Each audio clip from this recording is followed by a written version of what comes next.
MPSC संयुक्त गट आणि गट ब परीक्षेदरम्यान गोपनीयतेवर आता प्रश्नचिन्ह उपस्थित झाले। परीक्षा केंद्राच्या आतील व्हिडिओ सोशल मीडियावर व्हायरल झाल्यानं खळबळ उडाली आहे। व्हायरल रीलमध्ये परीक्षा केंद्रातील दृश्य, सीसीटीव्हीच्या खोलीचं दृश्य, सीएसओ म्हणून नेमणूक झालेल्या व्यक्तीचं कथित ओळखपत्रही सोशल मीडियावर शेअर झालंय।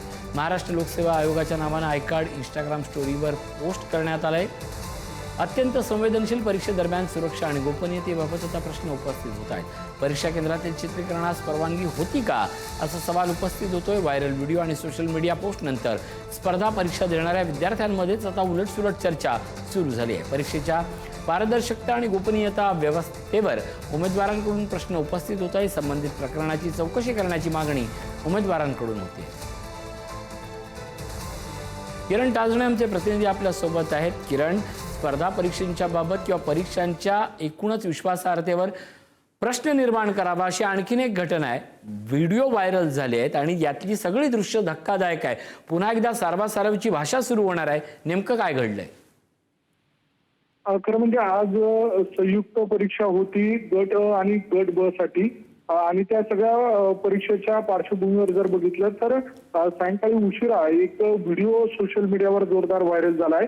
या व्हिडिओमध्ये जर एकूणच बघितलं तर या परीक्षा केंद्रांवर खरं म्हणजे मोबाईल अलाउड नसतो आणि अशा सगळ्या परिस्थितीमध्ये मोबाईलचा वापर करून कशा पद्धतीनं त्या परीक्षा केंद्रांमध्ये आतमध्ये नेमकं काय चाललंय हे दाखवण्याचा प्रयत्न त्या निमित्तानं झालेला आहे। दुसरा त्यामध्ये आणखी एक मुद्दा आहे की एक आय कार्ड देखील महाराष्ट्र लोकसेवा आयोगाकडनं मिळालेलं जे आय कार्ड आहे ते त्यामध्ये दिसतंय। आणि तिसरा एक बाब म्हणजे जे सीसीटीव्ही आहे ते सीसीटीव्ही रूम मध्ये अगदी खुर्चीवर पाय ठेवून ते एक रील करण्यात आलेलं आहे।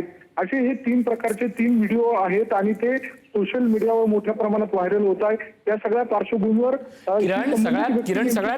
सगळ्यात महत्त्वाचा प्रश्न हा आहे की हा प्रकार फक्त एका केंद्रापुरता मर्यादित नाहीये, तर हे राज्यभर होत असल्याची किंवा अशा प्रकाराची जी वाच्यता आता उमेदवारांकडनं होते तो प्रकार गंभीर आहे। याबाबत काय सांगाल? प्रामुख्याने या सगळ्या दरम्यान आता या सगळ्या व्हिडिओ व्हायरल झाल्यानंतर महाराष्ट्र लोकसेवा आयोगाकडनं त्याबाबतची नेमकी काय दखल घेतली जाते हे पाहावं लागणार आहे। त्यामध्ये एक महत्वाची बाब म्हणजे अशा प्रकारचे व्हिडिओ काढून ते सोशल मीडियावर व्हायरल करणं ही अतिशय गंभीर बाब आहे। त्या ठिकाणी मोबाईल अलाउड नसतो आणि अशा सगळ्या कालामध्ये मोबाईल त्या ठिकाणी घेऊन जाणारी ही व्यक्ती नेमकी कोण आहेत, हे सगळे व्हिडिओ व्हायरल करण्यामागचा नेमका हेतू काय आहे आणि असे व्हिडिओ व्हायरल केल्यानंतर महाराष्ट्र लोकसेवा आयोगाच्या माध्यमातून आता नेमकी काय कारवाई होणार आहे अशा स्वरूपाची एकूणच आता उलटसुलट जी चर्चा आहे ती महाराष्ट्र लोकसेवा आयोगाच्या ज्या स्पर्धा परीक्षा देणारे जे विद्यार्थी आहेत त्यांच्यामध्ये उपस्थित होऊ लागलेले आहेत। ऋषी, नक्कीच धन्यवाद या सगळ्या अपडेटबद्दल। आमचे प्रतिनिधी किरण ताजणे या संपूर्ण बातमीवर लक्ष ठेवून आहे।